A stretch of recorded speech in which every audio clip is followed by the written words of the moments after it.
नैनीताल उधम सिंह नगर लोकसभा सम्मेलन का आयोजन श्री रामलीला मैदान में आरंभ हुआ, जिसमें कांग्रेस प्रदेश अध्यक्ष करण माहरा समेत तमाम कांग्रेसी दिग्गजों के साथ ही नैनीताल लोकसभा के विधायीकरण एवं पूर्व प्रत्याशीकरण और समस्त अध्यक्षगण के साथ ही महिला कांग्रेस, यूथ कांग्रेस, अल्पसंख्यक कांग्रेस, किसान कांग्रेस, सेवादल कांग्रेस, ब्लॉक कांग्रेस, NSUI कांग्रेस विधि प्रकोष्ठ एवं समस्त कांग्रेस कार्यकर्ता भारी संख्या में उपस्थित रहे।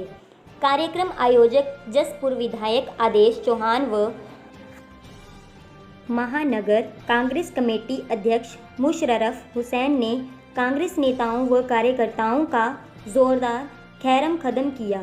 इस दौरान पत्रकारों से वार्ता करते हुए प्रदेश कांग्रेस अध्यक्ष करण माहरा ने सबसे पहले सम्मेलन के आयोजक जसपुर विधायक आदेश चौहान को धन्यवाद देते हुए कहा कि निश्चित ही यह सम्मेलन नैनीताल उधम सिंह नगर लोकसभा क्षेत्र के साथ ही समूचे उत्तराखंड को संजीवनी प्रदान करेगा। राज्य की भाजपा सरकार पर जमकर निशाना साधते हुए माहरा ने सरकार को हर मोर्चे पर विफल बताते हुए सरकार को घोटालेबाजों की सरकार बताया। एक मामले में CBI जांच का हवाला देते हुए उन्होंने कहा कि हम कैबिनेट मंत्री गणेश जोशी से इस्तीफा देने की मांग करते हैं। एक सवाल के जवाब में उन्होंने कहा कि मतभेद तो भाजपा में भी बहुत है। माहरा ने कहा कि कांग्रेस आगामी लोकसभा चुनाव पूर्ण एकजुटता के साथ लड़ेगी और उत्तराखंड की 5 लोकसभा सीटें बहुमत से जीतेंगी। वहीं पूर्व प्रदेश अध्यक्ष प्रीतम सिंह ने भी कई मुद्दों पर भाजपा सरकार को निशाने पर लिया और कहा कि आगामी लोकसभा चुनाव में जनता का आशीर्वाद कांग्रेस को अवश्य मिलेगा।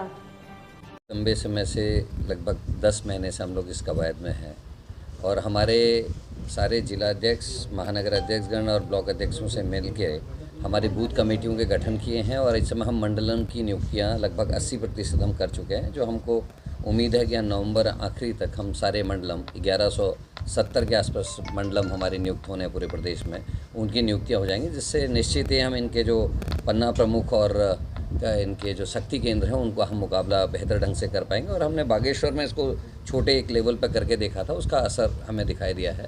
तेलंगाना में ये जो काम है ये बहुत अच्छे तरीके से सफल हुआ। तेलंगाना में इस बार आप देखेंगे कि कांग्रेस की गवर्नमेंट बनेगी, उसी तर्ज पर कांग्रेस काम करे। और आज जो ये सम्मेलन बुलाया है आदरणीय हमारे चौहान साहब ने, ये कार्यकर्ताओं को बूस्टअप की पहली डोज के रूप में मैं इसको देख रहा हूँ। और इसके बाद हमारे जिला सम्मेलन शुरू हो रहे हैं, जो रुद्रप्रयाग और इत्यादि क्षेत्रों में 29 तारीख को हमारा देवप्रयाग में, 30 तारीख को देवप्रयाग में और 3 या 4 में रुद्रप्रयाग के आसपास और पौड़ी जनपद में हमारा ये जिला सम्मेलन होंगे। ये जिला सम्मेलन भी हमारे दिसंबर पहले या दूसरे सप्ताह तक पूरे समाप्त हो जाएंगे। 13 जनपदों में हम इनको करने वाले हैं।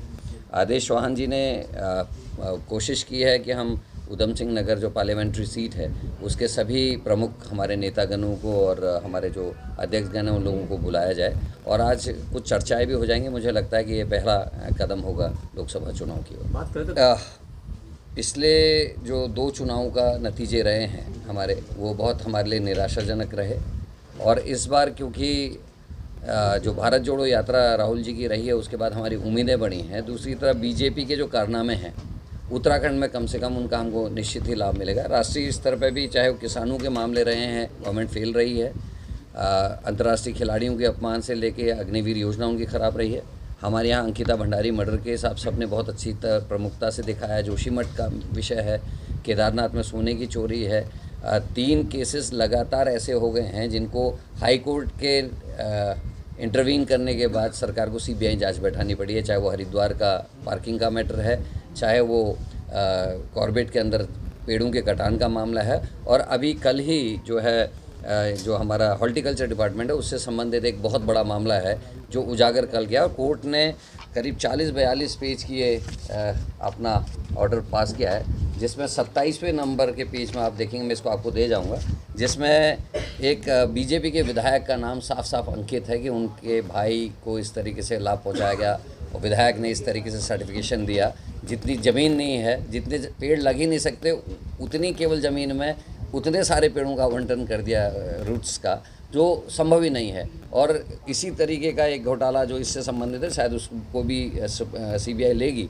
पुरोला वाला जो ज़िला है उसमें करीब 400-500 करोड़ का घोटाला वहाँ हुआ है।